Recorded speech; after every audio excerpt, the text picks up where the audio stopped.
네, 오늘은 추수감사주일로 모였습니다.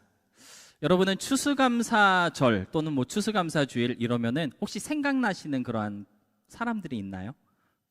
보통은 가족들이 생각이 나기도 하겠고, 가까운 친구나 또는 가깝게 지내던 그러한 사람들이 감사절이 다가올수록 이렇게 생각나기도 할 것 같은데요. 고맙고 감사한 분들에 대한 어떤 그리움, 그 감사의 마음이 막 넘쳐나는, 그래서 뭔가 좀 이렇게 따뜻해지는 그러한 절기가 추수감사주일, 추수감사절 시즌이 아닐까 생각됩니다. 어제 저희 집 큰딸이 동생에게 그런 말을 하더라고요. 야, 너 땡스기빙이 무슨 날인지 알아? 둘 아들이 이러니까는 큰딸이, 야, 땡스기빙은 학교 안 가고 목사님네 가는 날이야. 그렇게 얘기를 하더라고요. 땡스기빙 때마다 우리 남가주에 계신 김영일 목사님 댁을 내려가다 보니까 아마 큰딸애가 그날을 기대하고 있나 봅니다. 김영일 목사님께서 내려갈 때마다 친할아버지만큼 막 이렇게 반갑게 맞아주시고 이뻐해 주시고 막 이러니까 큰딸아이에게는 땡스기빙은 이제 목사님네 가는 날이다, 이제 이러한 인식이 잡혀 있어서 아들내미한테, 야, 땡스기빙은 목사님네 가는 날이야, 그렇게 알려주더라고요. 돌아보면 우리 주위에 감사하고 고마운 분들이 참 많은 것 같습니다. 추수감사절을 통해 그런 분들과 마음 따뜻한 시간들을 보낼 수 있었으면 좋겠습니다. 미국 역사를 좀 아시는 분들은 이 추수감사절을 미국 전역의 공휴일로 제정하고 선포한 사람이 누군지 아마 아실 것 같은데요. 이 자리에 지금 유일한 시민권자가 우리 진원 간사님이신데, 알 것 같으니까 물어보지 않겠습니다. 추수감사절이 원래는요, 각 주마다 그냥 자기들이 지키고 싶을 때 지켰던 그러한 절기였는데, 아브라함 링컨이 미국 전역에 공휴일로 선포하면서 매달 11월 마지막 목요일을 추수감사절로 지킨다라고 이렇게 제정을 하고 공포했다고 합니다. 1863년 10월에, 그러니까 미국의 남북전쟁이 한참 진행되고 있는 와중에 링컨 대통령은 처음으로 추수감사절을 국가 공휴일로 발표했는데요. 그 추수감사절을 앞으로 미국은 11월 마지막 목요일을 추수감사절로 지킬 겁니다라고 이렇게 공포하면서 연설을 했겠죠. 그 연설문이 아직도 있는데 연설문이 되게 멋있어서 제가 연설문을 준비해 보았습니다. 추수감사절 선언문을 통해 아브라함 링컨은 이런 말을 했다고 합니다. 국류를 기억하시는 하나님의 은혜로운 선물들이 있다. 하나님의 특별한 구원과 축복들에 대해서 마땅히 영광을 돌려야 한다. 아픔이 있는 자들과 고통받는 자들을 하나님이 돌보시며 전능하신 하나님의 손길이 모든 상처들을 치유하고 회복시켜 하나님의 목적에 일치되는 때가 속히 오도록 기도하자라고 이렇게 연설했다고 합니다. 아브라함 링컨은 이름처럼 정말 믿음이 대단하신 분인 것 같아요. 이 연설문에서 하나님의 목적에 일치되는 때를 기대하며, 비록 지금은 우리가 전쟁으로 아프고 힘듦이 넘쳐나고 있지만 그래도 하나님의 뜻이 이루어지는 그때가 있으니까 우리 함께 감사하고 찬양하자고 링컨은 국민들에게 선언하였던 것입니다. 하나님의 목적에 일치되는 때, 비록 그것이 지금은 아닐 수도 있겠지만 분명 하나님께서 자신의 뜻을 이루시고 목적대로 일치하게 하시는 날이 있다라고 하는 그 믿음에서 우리는 감사하고 찬양해야 한다고 링컨은 말하고 있는 것입니다. 그때를 기대하며 소망의 끈을 놓지 않도록 서로를 견고하게 붙잡아주는 날이 되기를 기도하면서 그렇게 추수감사절이 미국 전역의 공휴일로 제정되었던 것입니다. 근데 물론 지금은 링컨이 생각했던 그런 추수감사절의 의미는 많이 흐려진 것 같아요. 이제 밖에 나가 아무 사람이나 붙잡고 추수감사절 그러면 뭐가 생각나십니까? 그러면 보통은 터키나 또는 블랙 프라이데이라고 이렇게 대답을 하겠죠. 원래 아브라함 링컨이 생각하면서 제정했던 추수감사절의 그 의미는 많이 흐려진 것이 사실이지만 그래도 여전히 추수감사절은요, 감사의 이유를 고백하는 날로 지켜지고 있고요.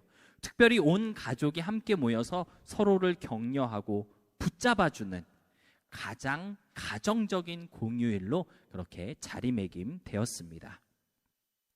이런 추수감사절의 의미를 우리가 기억할 때 오늘 이 날을 통해 우리 모두에게도 소망의 빛이 좀 환하게 비치는 복된 날이 되었으면 좋겠습니다. 무엇보다 우리의 삶 속에서 일어나는 그 모든 일들이 하나님의 목적에 일치되는 때가 있다라는 것을 우리가 좀 기대하면서 감사하는 시간이 되기를 소망합니다. 그런 의미에서 저는 오늘 본문 말씀을 통해 우리가 감사해야 하는 이유가 무엇인지, 그리고 그를 통해 이루어질 하나님의 때에 대해서 함께 생각해 보려고 합니다. 홍해라고 하는 정말 큰 문제 앞에서 모세는 어떤 감사의 이유를 백성들에게 제시하였는지, 또 그를 통해 하나님은 무엇을 이루고자 하셨는지 함께 나누어 보는 이 한 시간 되었으면 좋겠습니다. 첫 번째로 함께 생각해 보고 싶은 것이 있는데요, 그것은 바로 하나님께 감사하라는 모세의 선언이었습니다. 물론 오늘 본문에는 감사라는 단어가 나오지 않습니다. 심지어 출애굽기 전체에서 감사라고 하는 말은요, 몇 번이나 나올까요? 단 한 번도 나오지 않고 있습니다. 놀랍죠? 저는 감사라는 말이 꽤 많이 나올 줄 알았거든요. 막 정말 대단한 일들이 많이 일어났잖아요. 막 노예 생활에서 풀려나고 하나님께서 기적을 막 행해 주시고, 근데 감사라는 단어가 한 번도 안 나오더라고요. 그럼에도 불구하고 본문은요, 하나님께 감사하라는 모세의 선언이라고 우리가 볼 수 있는데요, 모세는요, 우리를 위해 싸우시는 하나님께 감사하자라고 이스라엘 백성들에게 촉구하고 있습니다. 우리 본문 13절로 14절 말씀 다시 한번 보겠습니다. 제가 읽을게요. 모세가 백성에게 이르되 너희는 두려워하지 말고 가만히 서서 여호와께서 오늘 너희를 위하여 행하시는 구원을 보라. 너희가 오늘 본 애굽 사람을 영원히 다시 보지 아니하리라. 여호와께서 너희를 위하여 싸우시리니 너희는 가만히 있을지니라. 홍해가 앞을 막고 있고요, 뒤에는 맹렬하게 달려드는 이집트 군대들이 있고, 그 사이에 끼어서 이러지도 못하고 저러지도 못하게 된 이 죽음의 상황 속에서 모세는 가만히 있어 하나님을 바라보자 라고 이렇게 말하고 있는 것입니다. 상황 때문에 낙심하거나 또는 내가 지금 처해 있는 그 환경이 절망적이야 라고 말하기 전에 너희를 위해 싸우시는 하나님을 바라보라고, 이때가 오히려 감사해야 할 때라고 모세는 알려주고 있는 것이죠. 여러분, 우리는 언제 감사해야 하는 걸까요? 여러분은 언제 감사하고 있으십니까? 어려움이 없거나 평안하고 모든 것이 형통한, 정말 내 삶의 흐름이 잔잔한 호수와 같이 업앤다운이 없을 때, 그때 감사하십니까? 아니면 본문의 이스라엘 백성들처럼 위기가 오고 아픔이 오고 상황과 환경에 짓눌려서 막 마음이 무너져 내릴 때, 그때도 감사하고 있으십니까? 진짜 감사를 고백해야 할 때는요, 가장 힘들고 연약해졌을 때, 그때 진짜 감사할 수 있어야 합니다. 내 힘으로 어떻게 할 수 없는 그런 상황에 놓이게 됐을 때, 그때 비로소 나를 위해 싸우시는 하나님을 우리가 바라볼 수 있게 되기 때문입니다.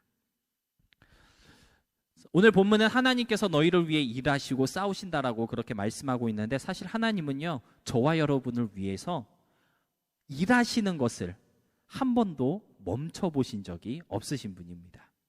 우리가 믿는 여호와 하나님은요, 안식이 없으신 하나님이라고 예수님께서 말씀하셨습니다. 요한복음 5장 16절로 17절 말씀을 보니까요, 내 아버지께서 이제까지 일하시니 나도 일한다. 안식일에 기적을 행하시는 예수님을 보고 사람들이 욕을 할 때, 야, 하나님도 일하시는데 나도 일하는 거야, 예수님은 그렇게 반박하셨습니다. 여호와 하나님께서는 언제나 우리를 위해서 일하고 계신다라고 예수님은 말씀하고 있는 것이죠. 그런데 언제나 우리를 위해 일하시고 싸우고 계신 하나님, 그런데 우리는 왜 그것을 알지 못하고 보지 못하는 것일까요? 가만히 생각해 보니까요, 하나님은 일하고 계시는데 내가 뭔가를 좀 해보려고 하기 때문인 것 같습니다. 내가 원하는 그러한 상황을 만들기 위해서, 내가 뜻하는 바를 이루기 위해서 우리가 너무나도 애쓰고 있기 때문에 나를 위해 일하시는 하나님을 보지 못하고 있다라는 것이죠. 그래서 모세는 가만히 서서 하나님을 보라고 권면하고 있는 것입니다. 사랑하는 여러분, 가만히 서 있어야 나를 위해 일하시는 하나님을 볼 수 있습니다. 가만히 섰을 때 하나님의 뜻대로 만들어지고 역사하시는 그 현장을 우리가 목격할 수 있는 것입니다. 자꾸 움직이거나 뭔가 내 힘으로 하려고 하면 할수록 하나님이 그리시는 그 완벽한 그림에 우리의 손때만 묻히게 된다는 것을 좀 아셨으면 좋겠습니다. 제가 이 가만히 서서라는 말을 원어로 한번 찾아보았습니다. 무슨 뜻이 있을까? 원어로 한번 찾아보았더니요, 이 가만히 서서라는 말의 그 원어적 의미가 놓다, 서다, 배치하다 이런 뜻이 있는데, 본문에서는 자리를 지키다, 그 자리에 꿋꿋이 서 있다, 이러한 뜻으로 사용되었다라고 합니다. 가만히 서라라는 말은요, 아무것도 하지 말고 그냥 마네킹처럼 이렇게 뻣뻣하게 서 있기만 해, 그러한 뜻이 아니라는 것이죠. 하나님께서 있게 하신 그 자리를 지키라는 뜻입니다. 하나님이 허락하신 그 환경 가운데 그 환경을 묵묵히 꿋꿋하게 버텨라는 것이 바로 이 가만히 서서라는 말이 가지고 있는 진정한 의미다라는 것이죠. 환경이 변하거나 또는 내가 원치 않는 상황 속에 놓이게 되면 우리는 뭔가 새로운 것을 자꾸 시도해 보려고 하기도 하고요. 자리를 바꾸거나 또는 내가 있어야 할 곳이 이곳이 아닌가 봐 다른 곳으로 가려고 하긴, 어디 갈 곳은 있나 찾아보기도 하는데요.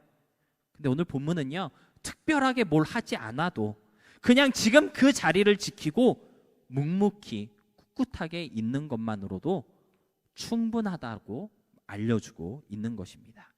왜냐하면요, 나를 위해 일하시는 하나님은 우리가 다른 곳에서 만날 수 있는 것이 아니라 지금 우리가 있는 그 환경, 그 상황 속에서 만나게 되는 것이기 때문입니다.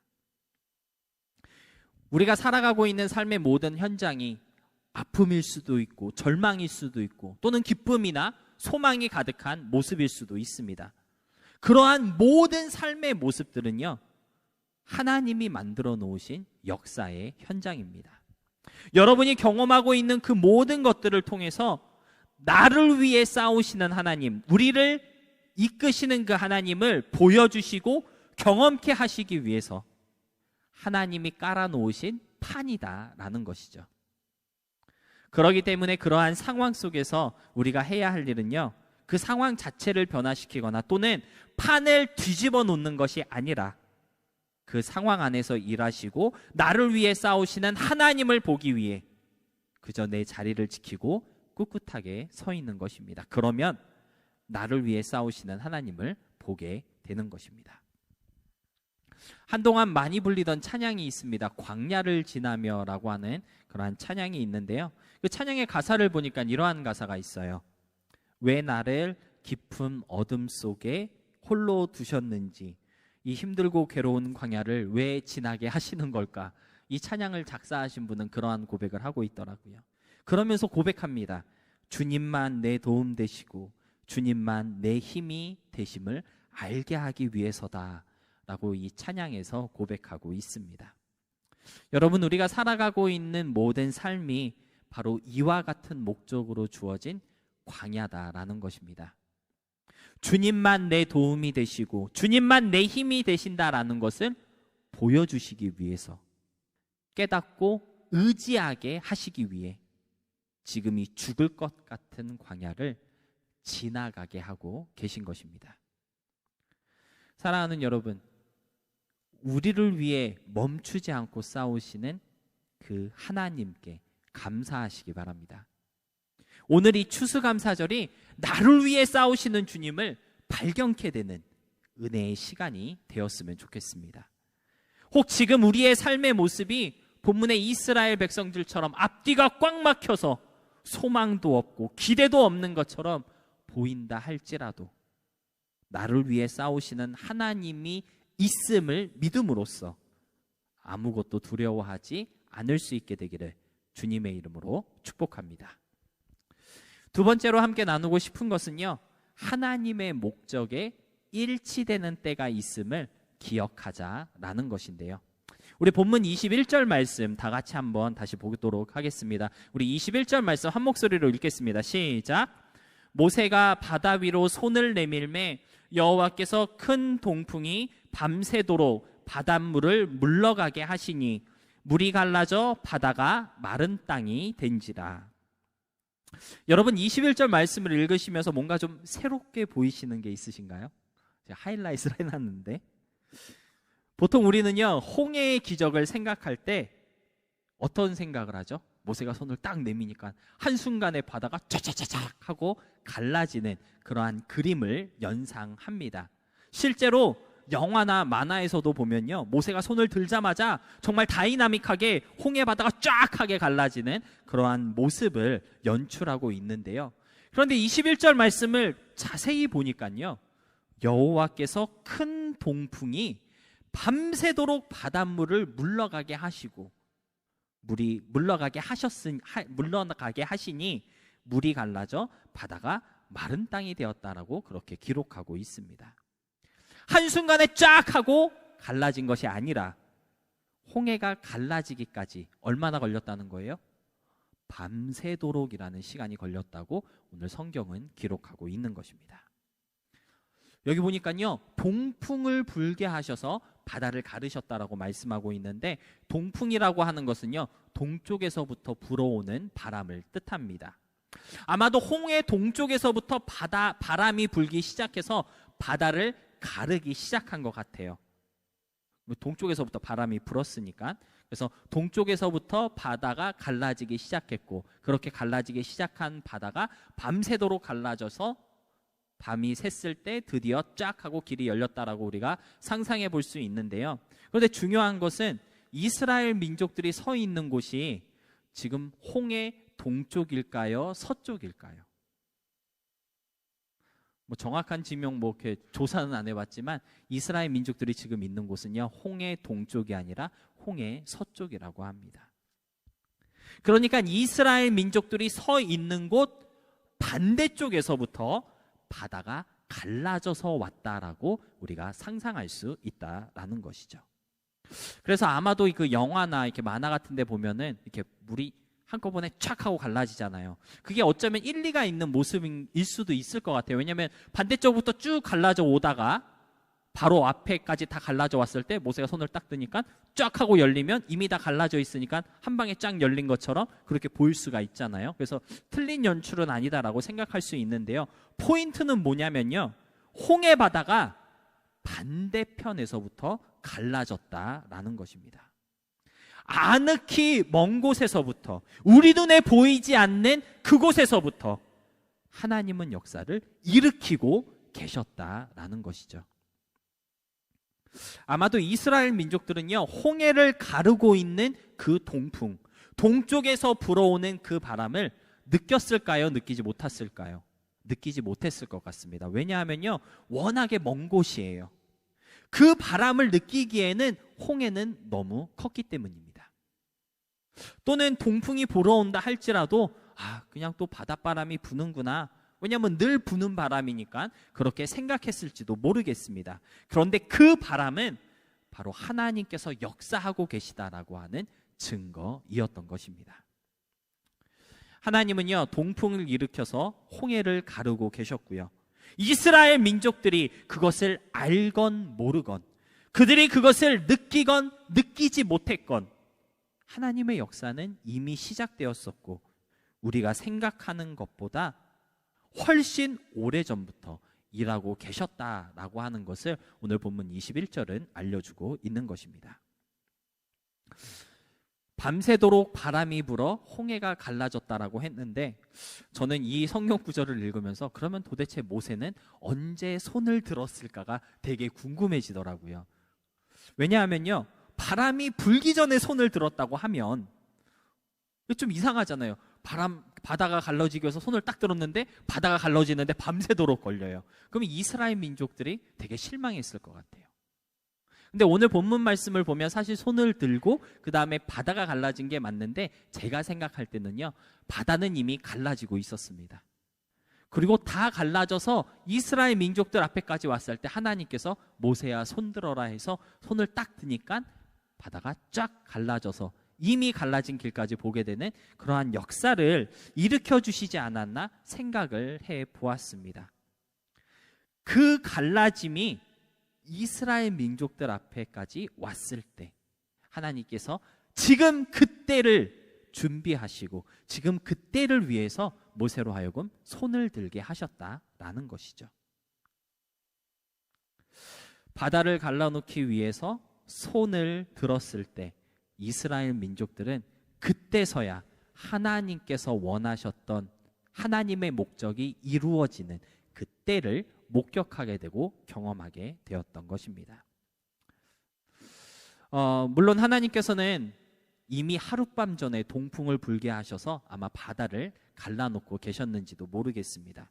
그런데 쫙 하고 갈라지는 그때 그 순간에 그들에게 정말 기적이 필요했을 때 극적으로 홍해가 갈라짐을 목격하게 하시기 위해서 모세로 하여금 바로 그때에 손을 들게 하셨다라고 생각해 볼 수 있을 것 같습니다. 하나님의 목적이 이루어져야 하는 그때를 위해서 하나님의 시간 속에서 주님은 우리가 알건 모르건 상관없이 자신의 역사를 이루고 계셨던 것이죠. 물론 하나님은요, 한 번에 순식간에 홍해를 쫙 하고 갈라놓을 수 있으신 분입니다. 그런데 많은 경우 극적인 그 한순간을 위해서 우리 주님은요, 밑작업을 하시는 하나님이십니다. 하나님의 목적이 이루어져야 하는 그 한순간을 위해서 밤새도록 동풍이 불어 홍해를 갈라지게 하셨던 것처럼 우리 눈에 보이진 않아도요, 하나님은 여러분의 삶 속에서 벌써 이미 일하고 계시고요, 어쩌면 벌써 역사를 일으키고 계신지도 모르겠습니다. 때때로 우리는 하나님 지금 당장 역사가 일어나야 합니다. 지금 당장 뭔가 기적을 좀 주세요.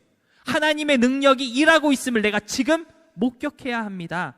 그렇게 때를 쓸 때도 있는 것이 사실입니다. 그런데 하나님께서는요, 하나님의 목적이 이루어져야 하는 그때에 하나님의 역사하심을 우리에게 보여주시고 나타내 보여주실 것입니다. 사랑하는 여러분, 기적이 필요하다고 느끼신 적이 있으십니까? 기적이 아니면 이 상황을 해결할 방법이 없어. 하나님의 역사하심이 아니고서는 바뀔 수가 없을 거야. 이런 생각 해보신 적 있으신가요? 저는 많이 해봤습니다. 그런데 하나님은요, 이미 동풍을 불게 하셨고 홍해 바다를 가르고 계십니다. 이미 바닷물 사이로 길을 만들고 계시고요, 젖은 땅을 마른 땅으로 바꾸고 계시다라는 것을 우리가 좀 깨달을 수 있었으면 좋겠습니다. 하나님의 목적이 이루어져야 할 그때에 하나님이 뜻하신 그 시간에 여러분 앞에 나타나도록 벌써부터 일하고 계신 하나님을 좀 기억하시면서 그렇게 좀 평안하시고 감사하였으면 좋겠습니다. 그 밤새도록 바닷물을 갈라 놓으시면서 기적을 준비하신 하나님의 그 역사를 제가 생각할 때 정말 안심이 되고 감사한 것이 하나 있었습니다. 그것이 무엇이냐면요, 하나님께서 일하고 계셨던 그 밤새도록 이스라엘 뒤편에서 그들을 공격하기 위해 불이 나게 쫓아오고 있었던 이집트 군대들이요, 이스라엘을 공격하지 못하도록 하나님께서 밤새도록 막고 계셨다고 성경은 증거하고 있더라고요. 출애굽기 14장 19절로 20절 말씀인데요, 우리 다 같이 함께 보도록 하겠습니다. 제가 한번 읽어볼게요. 이스라엘 진 앞에 가던 하나님의 사자가 그들의 뒤로 옮겨가매 구름 기둥도 앞에서 그 뒤로 옮겨 애굽진과 이스라엘 진 사이에 이르러서니 저쪽에는 구름과 흑암이 있고 이쪽에는 밤이 밝음으로 밤새도록 저쪽이 이쪽에 가까이 못하였더라. 밤새도록 홍해를 가르시는 동안 밤새도록 이집트 군대가 공격하지 못하도록 하나님께서 막고 계셨다라는 것이에요. 하나님은요, 야, 나 지금 일하고 있으니까 너는 그냥 좀 버티고 있어. 너가, 야, 나 금방 돼. 조금만 참아. 이렇게 우리를 일하시는 동안 방관하시고 그냥 놔두시는 하나님이 아니시고요. 하나님의 역사가 진행되고 있는 그때에도 주님은 가장 처절하고 월스트한 상황에 우리가 떨어지지 않게 하시기 위해서 우리를 지키시며 상황을 컨트롤하고 계시는 것입니다. 우리가 잘 알고 있는 찬송가 중에 그런 찬송가 있습니다. 내 평생에 가는 길 순탄하여 늘 잔잔한 강 같든지 큰 풍파로 무섭고 어렵든지 나의 영혼은 늘 편하다. 내 영혼 평안해. 내 영혼 늘 평안해. 이러한 찬양 기억나시죠? 이 찬송을 쓰신 분은 도대체 어떤 삶을 사신 분일까 늘 궁금했거든요. 아니, 어떻게 이러한 상황 가운데서 늘 평안하다고 고백할 수 있었을까? 사실 이 찬양을 쓰신 분은요, 아마 그런 믿음이 있었던 것 같아요. 상황을 컨트롤하시며 당신의 목적이 이루어지는 때를 위해 일하시는 하나님을 전적으로 의지하고 붙잡았던 믿음, 아마 그러한 믿음이 있기 때문에, 그러한 믿음이 있었기 때문에 어떠한 상황 가운데서도 순탄하든지 어렵고 힘들든지 내 영혼은 편안합니다. 이렇게 고백할 수 있었던 것 같습니다. 사랑하는 여러분, 내 생각과 계산을 내려놓으면요, 생각보다 쉽습니다. 여러분이 살아가고 있는 그 상황에 따라 흔들리지 마시고요, 눈에 보이는 홍해를 뛰어넘어 반대쪽에서부터 길을 만들고 계신 하나님을 기억하시기 바랍니다. 지금 내 눈에는 보이지 않다 할지라도 하나님은요, 이미 역사하고 계십니다. 언젠가 하나님께서 하나님의 목적과 일치되는 그때에 우리에게 나타내 보여주신다라는 것을 좀 기대하시며 그렇게 편안함으로 그때를 기다릴 수 있는 믿음의 사람들이 되시기를 주님의 이름으로 축복합니다. 말씀을 정리하겠습니다. 추수감사절로 모였을 때 어떤 감사의 이유 또는 찬양의 제목을 나눌 수 있을까요? 웨이메이커라고 하는 찬양 들어보셨죠? 한국어로 길을 만드시는 주라고 하는 그 찬양이 있는데, 그 찬양의 가사를 보니까 또 이런 가사가 나오더라고요. 주의 일하심 볼 수 없어도, 주의 일하심 알 수 없어도 그는 결코 멈추지 않네. 우리 눈에 보이지 않고 우리가 알 수 없어도 주님은 여전히 일하시고 앞으로도 계속 일하실 것입니다. 그분의 역사는요, 우리의 시선 밖에 있고요, 우리의 계산을 뛰어넘으며 또 우리의 기대보다 훨씬 크십니다. 너희는 가만히 있어서 주가 하나님됨을 좀 보라라고 했던 그 모세의 선언은 우리를 위해 일하시고 싸우시는 하나님께 좀 감사하자, 그가 나의 하나님 되심을 찬양하자는 말일 것입니다.